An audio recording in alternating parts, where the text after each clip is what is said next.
2 days after the wedding, I thought the celebrations were still settling. But instead of peace, a new demand arrived at my table. My son-in-law smiled as he told me my house should be sold and I should move into a retirement home. In that moment, I realized this wasn't about family, it was about strategy. And it was the start of a battle I never expected to fight. Asterisk, don't miss the twist like this story, and follow me before I share the next part. Asterisk, I didn't notice the shift at first. It sounded like normal talk after a wedding when everyone is tired and polite. Then he said we should start our life properly, and the word start felt like a door closing behind me. He smiled at my daughter, then looked at me like a man checking a balance sheet. He said my house would be perfect for a young couple. I kept my fork in my hand and waited. I wanted to see if he would ask or assume. He didn't ask. He explained how selling would help them save, how the market was strong, how a retirement place might be easier on me. He spoke like the decision was already made and my agreement was a formality. My daughter squeezed his hand. I had paid for the reception without blinking. I wanted her day to be beautiful. The music, flowers, cake, things her mother would have loved. I was ready to share space, even to tolerate a stranger's shoes by the door.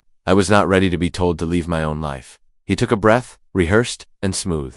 Preston, you're just one person in a big place. We'd keep it in the family. You'd be comfortable, with better care. Think about it, he said. Care like it was a favor, not a cage. My daughter looked at me, then at the ring on her finger. Dad, can we talk about it later? Don't be upset tonight. Inside, I was counting. Mortgage gone, taxes paid, repairs I had done to keep the bones sound. I thought about my wife's photo in the study, about the first steps my daughter took. In the hall, the paint I never changed. Home is not a product you pass across a table. I kept my voice steady. No, I didn't explain. You can stay while you look for a place, but I'm not selling and I'm not moving. His smile held, but the heat left it. For a second, I saw the math under his charm. He lifted his glass as if to toast. Of course, we can revisit it. When you've had time. He tried to turn my answer into a pause. My daughter reached for me. Dad, we love you, we just want what's best. I did not argue with love. I nodded and set the fork down. My hand shook and I hid it under the tablecloth. The room went on around us. Plates clearing, laughter at other booths. I felt like I was sitting inside Glass Dot on the drive home. I stayed quiet. He asked about the furnace, the roof, the neighborhood. I gave short answers. He thanked me for the check and said something about long-term planning. I said, we'll see. When we parked, he said, great location, solid resale. Inside, I went to the study and shut the door. I breathed until the tightness let go. I poured 2 fingers of whiskey and looked at the photo on the desk. I'm not done, I said to the empty room. Saying it out loud mattered. He knocked and stepped in without waiting. No hard feelings, he said. I'm thinking of everyone. Lillian and I need a fair start.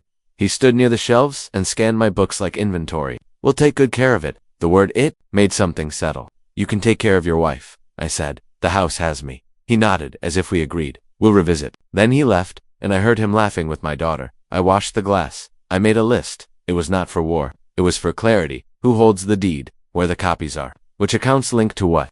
I wrote the date and the sentence he used, word for word. Writing calmed me. It turned a feeling into a record. Later, I stood by the frame where we marked my daughter's height. I put my hand over the lowest line and remembered lifting her to touch the ceiling. Memory can be a weakness when someone wants what holds it. Tonight it became a boundary. When I tried to sleep, I replayed the way he said start, like my life had already ended. I understood the shift. I had been moved from person to variable in someone else's plan. That was the ask that changed the room. The answer would change me. I did not know everything yet, but I knew enough to begin. In the morning, I would make calls. I would not argue. I would verify. Before I turned off the light, my daughter stood in the doorway. Dad, are you angry? I shook my head. I'm paying attention. She looked relieved and sad at once. Philip means well, she said. I didn't answer. Sometimes love uses the wrong map. She kissed my cheek. Sleep, okay? I nodded. I sat in the dark, letting the house hold me while I counted what still belonged to me. Outside, the street was quiet. Inside, I knew tonight had drawn a line I would not cross. I woke the next morning still carrying the weight of his words. They had followed me through restless sleep, a steady drumbeat I couldn't shake. You're just one person in a large house. I'd built that house nail by nail, not for its size, but for the life that had filled it. Now, in the quiet hours of dawn, I understood something I had never needed to before. My home was vulnerable, not because of its walls, but because someone close had decided it was negotiable. Instead of making breakfast, I walked straight to the study. I unlocked the drawer where I kept documents and laid everything out on the desk. Deed, insurance papers, savings, summaries. They had been resting undisturbed for years, and for the first time, I looked at them not as records but as evidence proof of my life's work. I poured black coffee and sat down with my pen and journal. Writing steadied me. I wrote the date, then a line I wanted preserved in ink. Philip Green suggested selling the house 2 days after the wedding. He mentioned my age and offered care as if it were an exchange. I underlined the word care. That was not a gift. That was a strategy. The more I wrote, the clearer the pattern appeared. I remembered the casual questions Philip had asked during the engagement. How's the furnace holding up? Property taxes must be tough these days. Do you ever think about downsizing? At the time, I had taken it as interest, maybe even concern. Now it sounded like reconnaissance. By mid-morning, I walked outside to bring in the newspaper, and my neighbor Cecile waved me over. His hands were still dirt-stained from working the garden. Preston, he said, lowering his voice, your son-in-law was here yesterday. Brought a man in a suit with a measuring device. They walked your yard for almost an hour. Looked official. I stood frozen, groceries in my hand. Did he say why?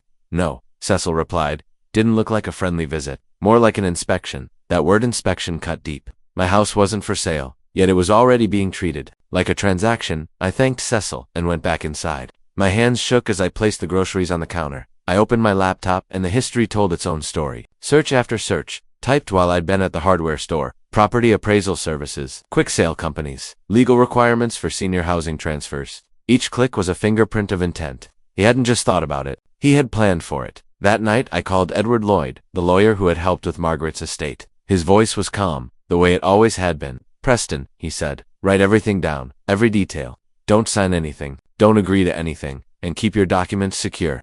This may be more than just pressure. It may be fraud. Fraud. The word felt too sharp for family, but it fit the shape of what I was seeing. I pulled the deed from its envelope again and held it under the lamp. My name, my wife's name, the signatures, the notary seal, all the proof of the life we built, and yet, in someone else's hands, with the right forgery, it could be turned into something dangerous. But for the first time in my life, I set a fraud alert on my bank accounts. I changed passwords I hadn't touched in years. The small actions steadied me, like sandbags before a flood. When my daughter called that evening, her voice was gentle. Dad, you seemed so tense at dinner. Philip says, maybe we can all sit down and talk things through. Maybe, I said. I didn't add that I had already begun collecting evidence. My silence was a form of armor. After we hung up, I went back to the journal. I wrote down her words, his words, every question he had asked since entering our lives. The lines filled page after page, no longer just memory but record. I found myself replaying the wedding reception. Philip shaking my hand, calling me Dad for the first time. The way he looked around the reception hall with a satisfied smile, as though he had acquired more than a wife that day. I remembered writing the check for $15,000, happy to give my daughter the day she dreamed of. Only now did I realize what it had also done. It had made me look pliable, generous to the point of vulnerability. In the evenings, I began small tests. I left certain folders on my desk, unrelated to the house, but still financial. When I returned, I could see they had been moved, just slightly. The kind of disturbance you only notice if you know the weight of your own paper. I realized then that this wasn't just ambition, it was surveillance. My life was being studied, piece by piece, until the weak points became clear. The following Sunday, Philip joined me in the living room while my daughter prepared dinner. He leaned against the wall casually. Preston, I've been thinking, the upkeep on this place must be exhausting. If you ever want help, I've got some contacts. People who could take it off your hands fast. I didn't look at him. I folded the newspaper slowly. That won't be necessary. He smiled, but the smile was empty, just keeping options open.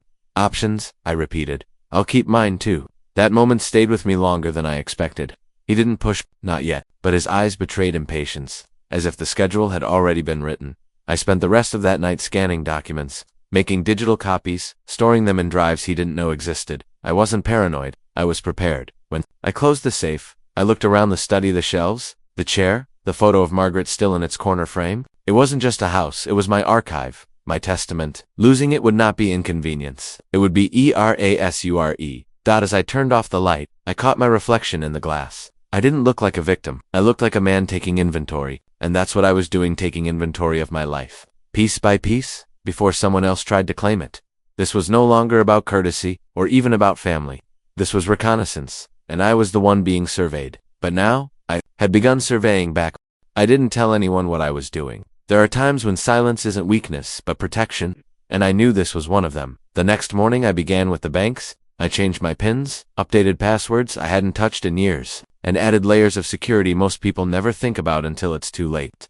The woman on the phone asked if I had reason to worry about fraud. I hesitated for half a second before saying, yes, I have reason. It was the first time I said it out loud to a stranger, and the word stayed with me after I hung up. At home, I opened the safe and removed the deed again. This time, I scanned it, saved copies to drives no one in my family even knew existed, and placed backups in envelopes I intended to leave with Edward. redundancy. That's what had kept me alive as an engineer for 40 years, systems that didn't fail because they had back. Now I was applying that same principle to my life. I walked room to room, checking locks, noting entry points. It felt absurd at first, but the absurdity faded when I remembered Cecil's voice describing a stranger with a measuring device in my yard. The thought that my own property had been walked, inspected, maybe photographed it, stripped the comfort from the walls I had built. So I made boundaries, physical and otherwise.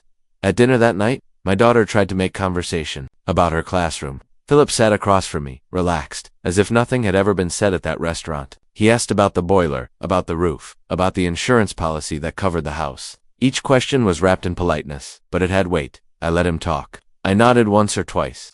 Finally, I said, "Insurance is my business, Philip, not yours." My daughter looked up, surprised at the edge in my tone. He chuckled, raised his glass and said, "Of course, just trying to help." But there was no surprise in his eyes. He knew I had noticed. That night, I wrote the exchange down, word for word. In the journal, documentation was my weapon, not confrontation. Over the following days, I set small traps. I left innocuous papers on my desk called utility bills. Nothing of value, then made mental notes of their alignment. Twice I returned to find them slightly off. He had been looking carefully, but not carefully enough. Each disturbance confirmed what I already suspected. He wasn't waiting for an opportunity. He was searching for one. I called Edward again. He listened quietly as I explained. "Keep your voice calm around him," he said. "Do not reveal what you know. People like him accelerate when they sense resistance." His words were measured, like a man tightening a rope slowly so it doesn't snap. The advice made sense. So I practiced patience. During breakfast one morning, Philip leaned against the counter while I poured coffee. "Preston," he said casually, "did you ever think about what happens to this place when you're gone?" Not trying to be morbid, just thinking ahead. I set the cup down deliberately. "I think about it," I replied, "and I've made sure everything is in order." He smiled, almost impressed. "Smart man, planning matters." I didn't answer. Instead, I took my coffee to the study and closed the door behind me. The sound of the latch clicking felt like a small declaration, boundary. Inside, I spread documents across the desk again, not because I needed to, but because I wanted to feel control over them. Ownership is not just paperwork, it's familiarity. I knew where every corner folded, where every staple sat. That intimacy was its own defense. One evening, my daughter brought it up gently. "Dad, Philip worries about you. He thinks maybe the house is too much for you alone." I looked at her and said, "This house is not a burden. It's my life." Her eyes softened, but I saw the shadow of his words in her expression. He had planted seeds, and she carried them unknowingly. That hurt more than anything else. Not anger, just the ache of watching someone I loved being used as a channel. That night, I walked the perimeter of the yard. The air was cool, the streetlights steady, and I reminded myself, this was still mine. Every board of the fence, every line of the foundation, I had paid for it, repaired it, lived in it. He might study it, measure it, appraise it, but he didn't own it. I doubled the locks. I set up alerts on accounts. I spoke quietly with Edward about temporary freezes that would make any sudden transfer nearly impossible. These were not acts of paranoia. They were acts of resilience. One afternoon, Philip approached me in the living room while my daughter was upstairs. He held a brochure for a retirement community, glossy pictures of landscaped grounds and smiling residents. He handed it to me with a practiced smile. "Just thought you might like to see."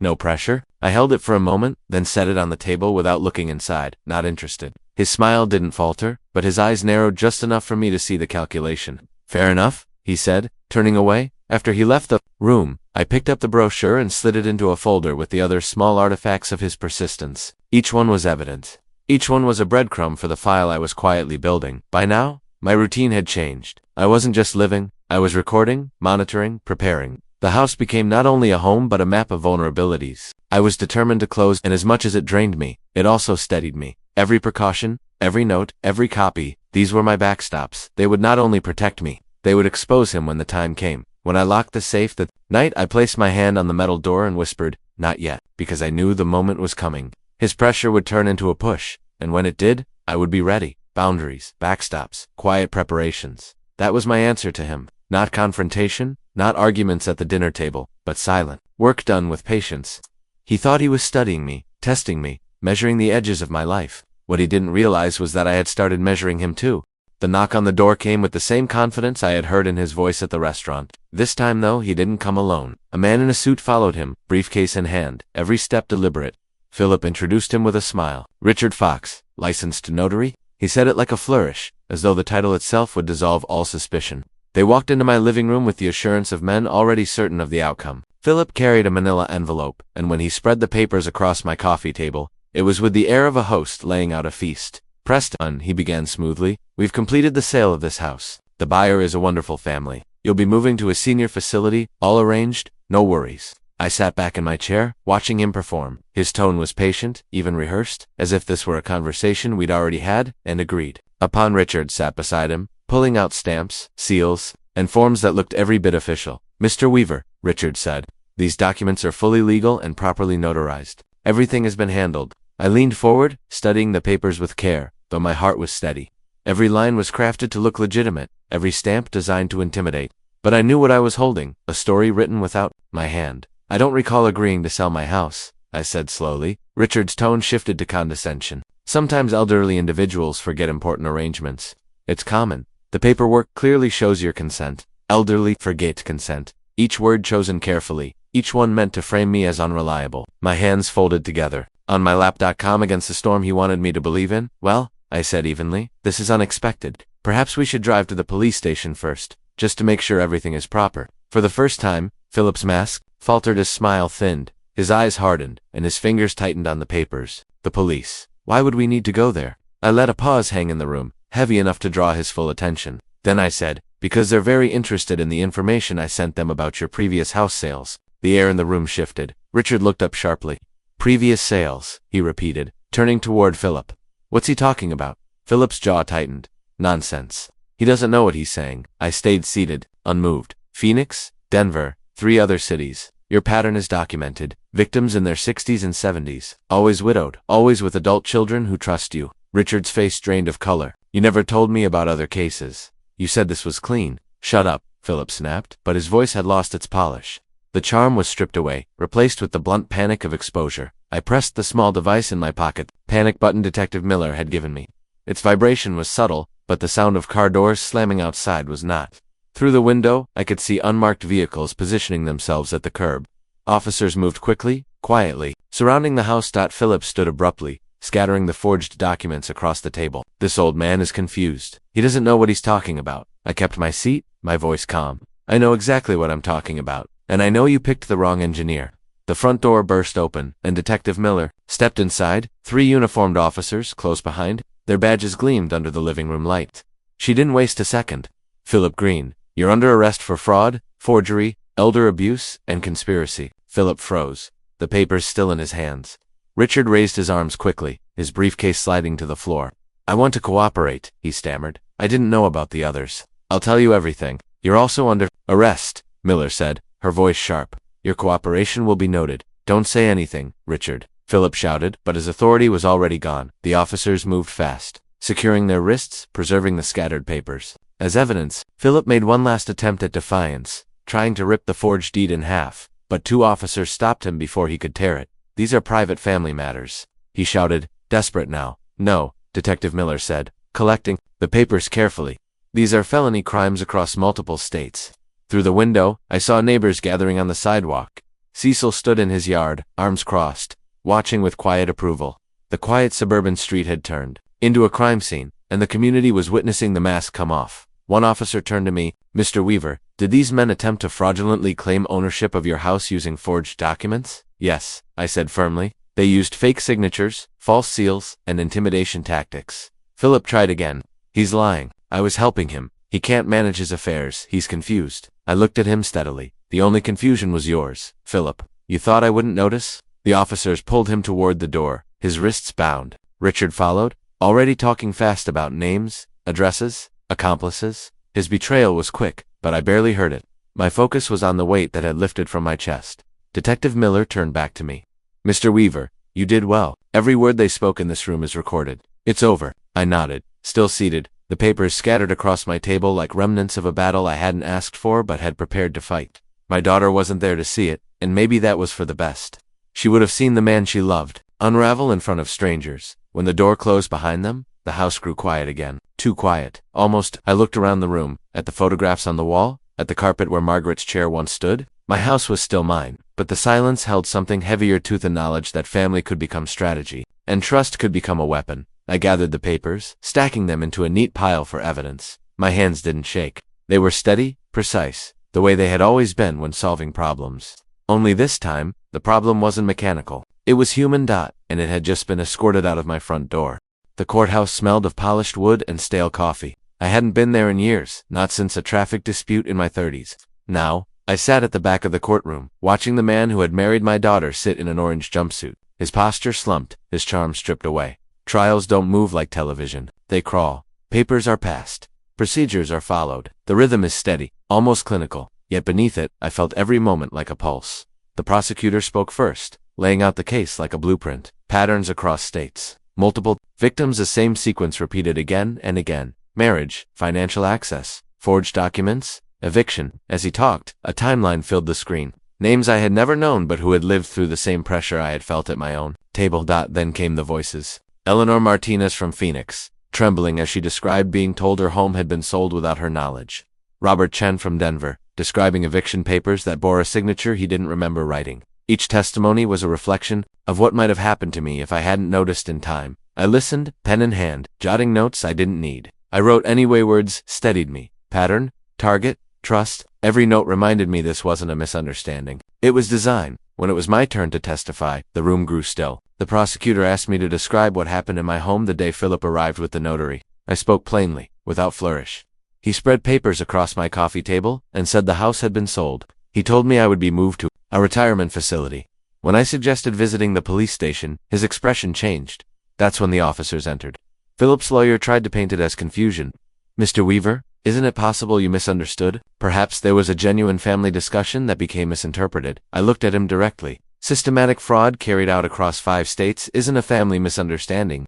It's a career, the gallery murmured. Even the judge allowed himself the faintest hint of a smile before asking for silence. When I stepped down from the witness stand, my daughter caught my eye from the front row. She looked smaller than I remembered, shoulders drawn in. She had filed for divorce. A week after the arrest, it broke something in me to know she carried both guilt and grief, though neither truly belonged to her. She had loved, and she had trusted. That is not a crime. Days blurred into each other as testimony continued. Expert witnesses explained how the documents were forged, how the notary seals had been falsified, how the same tactics had been used. Before each piece was another stone laid on a foundation that could no longer be denied. The defense tried to argue desperation, poor judgment, financial stress, but the recordings, the ones from the hidden camera Philip himself had planted, all doubt. His own voice filled the courtroom. By the end of the month, the house will be ours. The old man is completely trusting. There was no recovering from that. The jury deliberated for less than 3 hours. When they returned, the word guilty echoed through the chamber like a release valve snapping open. Fraud, forgery, conspiracy, elder abuse, each count confirmed what I had felt in my bones the moment he first smiled across the wedding table. Judge Clark's sentencing was swift. 12 years in federal prison, restitution to every victim identified, mandatory cooperation. In further investigations, Richard Fox, the notary, received 5 years with possible parole. His cooperation had cut his time, but not erased his guilt. Philip stood as the sentence was read, but the defiance was gone. His knees buckled, and officers had to hold him steady as the cuffs were tightened. The predator, who once leaned across my table, calculating my age and my worth, now looked like a man facing a wall he could not climb. Outside the courthouse, cameras waited, reporters eager for statements. I kept mine short. 40 years of engineering taught me to analyze problems systematically. When something doesn't make sense, you investigate until it does. Detective Miller joined me at the steps. You did more than that, Mr. Weaver, she said quietly. You closed cases we've been chasing for years. I nodded, but the victory felt heavy, not sweet. Justice rarely restores what was lost, it only prevents further loss. That evening, back in my own living room, I sat in silence. The house felt safe again, but not untouched. The weight of the trial, the testimonies, the faces of victims would remain. My daughter came in, set down her bag, and simply said, "Dad, thank you." I looked at her and answered the only way I could. We survived. The trial had ended, the sentence had been passed, but the cost of belief hers and a man, mine, in the security of family would stay with us. The house was quiet again, not the kind of quiet that comes with absence, but the kind that follows resolution. For weeks, every sound had carried suspicion. A creak in the hallway, a knock at the door, the echo of Philip's voice filling my study where it never belonged. Now, all of that had ended. The trial was over, the sentence was written. The door had closed behind him. I spent the first morning after the verdict fixing a loose hinge on the back gate. Something ordinary, something simple, the kind of task that reminds you life continues in small, practical ways. My hands moved steadily, and for the first time in months, I wasn't listening for footsteps behind me. Inside, the living room looked the same as it had before all of this began. But I knew better. The space had held deception, confrontation, and finally, justice. I walked slowly through each room, not to check for threats, but to remind myself it was still mine. The study with its shelves, the kitchen with its worn counters, the hallway where my daughter had taken her first steps, nothing had been taken, though everything had been threatened. My daughter visited often in those weeks. She didn't say much about the divorce, and I didn't press her. Some wounds don't need questions, they need time. One evening, she left an overnight bag by the door and sat with me in the kitchen. "Dad," she said quietly, "I don't know how I didn't see it." I poured tea and placed the cup in front of her. "Love isn't blindness," I said. "It's trust, and trust can be misused." She nodded, her eyes damp, and we didn't need to say more. The silence between us was no longer heavy, it was healing. The calls started coming after the trial. Local organizations, community groups, even neighbors, asking how I had managed to catch what others had missed. Some wanted advice, some just wanted reassurance. I never gave speeches. I gave lists. Keep copies. Ask questions. Don't sign without understanding. My answers weren't dramatic, but they mattered. Detective Miller visited once more before the case file closed. She stood in my living room, this time without her team, and said, "Mr. Weaver, this story will be used to teach." You turned what could have been another statistic into a warning. I thanked her, but what I felt wasn't pride. It was relief. Relief that my vigilance had mattered, that Margaret's house still held her memory, that my daughter hadn't lost both her trust and her family in the same blow. Nights became easier. I slept without waiting for the sound of doors opening. When I woke, the light through the curtains felt like light again, not an interrogation. The house breathed with me, steady and unbroken. One afternoon I found myself sitting on the porch, watching children play down the street, their laughter carried easily, untroubled. I realized then that dignity isn't loud. It doesn't announce itself. It sits quietly in the background, holding you steady when others try to move you. Philip thought age meant weakness. He thought my years had made me vulnerable. He didn't understand that years also bring patience, awareness, and resolve. The same things that built this home had protected it: discipline, preparation, and the refusal to hand over what matters. As the days turned into weeks, I stopped writing daily notes in the journal. I didn't need to anymore. The story had been told, the record preserved. I closed it one evening, slid it back into the drawer, and let it rest. When my daughter asked me what comes next, I didn't give her an elaborate answer. I simply said, "Whatever it is, I'll handle it." And I meant it. The house was still here. So was I. And for the first time in a long time, that was enough.